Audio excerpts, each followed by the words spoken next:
अस्सलाम वालेकुम, खुश आमदीद। मैंने सोचा आज मैं आपसे अपने दिल की बातें करूं। गुर्बत का ये आलम है कि गोश्त खाने के लिए ईद कुर्बान का इंतज़ार करना पड़ता है। अल्लाह का लाख लाख शुक्र है कि हम लोग तो एक बहुत ही प्रिविलेज तबके से ताल्लुक़ रखते हैं, पर बहुत सारे ऐसे लोग हैं जो ये ईद कुर्बान के दिन कहते हैं कि खुशी है कि किसी ने तो हमारी खबर ली। एक दफ़ा का जिक्र है कि मैं अपने दोस्त के साथ खड्डा मार्केट खाना खाने गया और वहाँ पे एक छोटी बच्ची मेरे पास आई कि बहुत भूख लगी है, सुबह से कुछ भी नहीं खाया है, अगर मैं उसको एक कबाब पराठा रोल जो होता है वो दिला दूँ। मैंने कहा ठीक है और बिल्कुल दिला देता हूँ आपको। और मैंने उससे पूछा तुम कोई कोक या कुछ कोल्ड ड्रिंक पियोगी? उसने कहा बिल्कुल पीऊँगी। तो कौन सी पियोगी? हरी वाली पियोगी। मैं समझा पाकोला को कह रही है। मैंने उसे एक पाकोला भी ले ली। इत्तेफाक था कि उसने बिल्कुल मेरे सामने ही एक जहाँ गाड़ी पार्क थी उसके सामने ही एक गली जा रही थी, वहाँ जाके वो बैठ गई और वहाँ उसने अपना रोल खाना शुरू किया। पर आपको मैं ये बताऊं, आपको बहुत हैरत होगी ये जान के कि उसने खुद वो रोल नहीं खाया। अब आप कहेंगे खुद रोल नहीं खाया, थोड़ी देर पहले मैंने कहा कि उसने खाना शुरू किया, तो ये तो मैंने मुतज़ाद बातें कर दी, लेकिन बिल्कुल ये मुतज़ाद बात ही है। लेकिन उसने खुद वो चीज़ नहीं खाई। उसका एक बहुत ही छोटा सा, ये बच्ची होगी कोई 7-8 साल की और या शायद 6 साल की, और एक उसका छोटा भाई था जो 2.5-3 साल का होगा। मेरा कलेजा मुंह को आ गया ये मंजर देख के जो मैं आपको बयान कर रहा हूँ, और आज तक मेरी नज़रों के सामने घूमता है। उसने अपने भाई को बिठाया, बहुत प्यार से पुचकारा और फिर उसको जो है उसने वो रोल खिलाना शुरू किया और आखिर के शायद 2-3 नवाले बज गए जो उस बेचारी ने खाए, और कोल्ड ड्रिंक भी उसने उसी को पिला दी बच्चे को। मैंने उसको फिर बुलाया लड़की को, मैंने कहा आपने खुद तो खाया नहीं, आपने अपने भाई को खिला दिया। कहती है वो भी तो है भूखा, वो तो छोटा है ना, मैं तो बड़ी हूँ। मैं लिटरली मेरी आंखों में आंसू आ गए और मैं उसको फिर मैंने खाना खिलाया।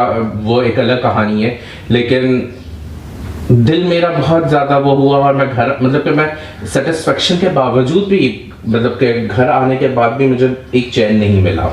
मैंने बहुत सोचा कि मैं ऐसा क्या करूं कि बस अल्फाज मेरे पास नहीं है। काश मेरे पास अलादीन का चिराग होता जिसको मैं रगड़ता, जन्नमुदार होता, पूछता क्या हुक्म मेरा आका, मैं कहता कि इस दुनिया में से भूख और अफलास मिटा दो। पर ऐसा तो मुमकिन नहीं था। पर क्या ऐसा किया जा सकता था? मैं अपने बिहाफ पे, अपनी कैपेसिटी में मैं ऐसा क्या करूं कि मैं कुछ कंट्रीब्यूट कर सकूं इस सोसाइटी में, इस माशरे में, और लोगों की भूख के लिए कुछ जरिया बन सकूं मिटाने का। बस उस दिन से मैंने तय किया कि मैं बाहर खाना बहुत कम खाऊंगा, क्योंकि अगर हम नॉर्मली उसका अंदाज़ा करें तो जितना हम एक बिल में फाइन डाइनिंग में पे कर देते हैं, उतना एक किसी इंसान की पूरे महीने की रोज़गार एक तनख्वाह होती है। तो एक तो चीज़ मैंने ये तय की। दूसरा, मैंने ये अज़म कर लिया कि कभी किसी भी खाने को मैंने बुरा नहीं कहना। जो भी चीज़ मेरी प्लेट में आ गई उसको मुझे मुकम्मल ख़त्म करना है, चाहे मुझे वो टेस्ट में अच्छी लग रही हो, बुरी लग रही हो, मैंने शिकायत नहीं करनी और पूरा ख़त्म करना है। तीसरी चीज़, मैंने कोशिश की, पूरी तरह से तो अभी भी कामयाब नहीं हो सका हूँ, लेकिन कोशिश ज़रूर करता हूँ कि राशन उतना ही लिया जाए जितना हम महीने के महीने ख़त्म कर लें।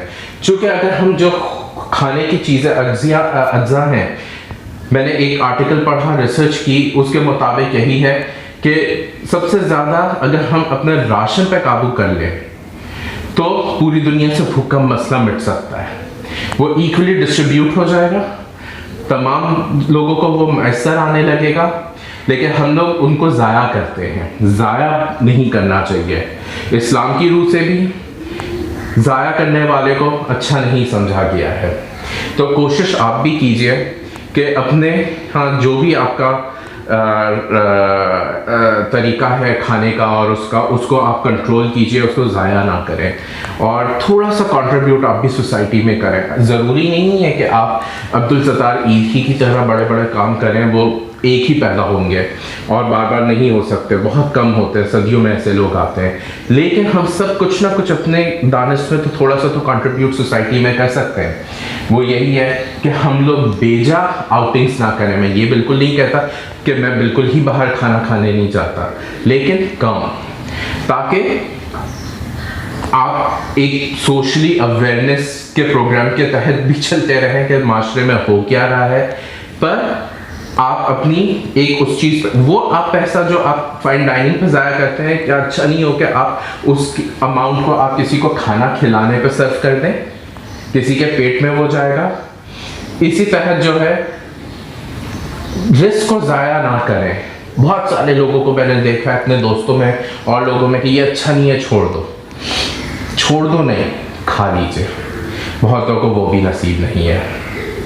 बस जाते जाते सिर्फ एक ही पैगाम दूंगा, अपने लिए तो सभी जीते हैं इस जहां में, औरों के काम आए तो इसी का नाम जिंदगी है। शुक्रिया, जज़ाकल्लाह, अल्लाह हाफ़िज़।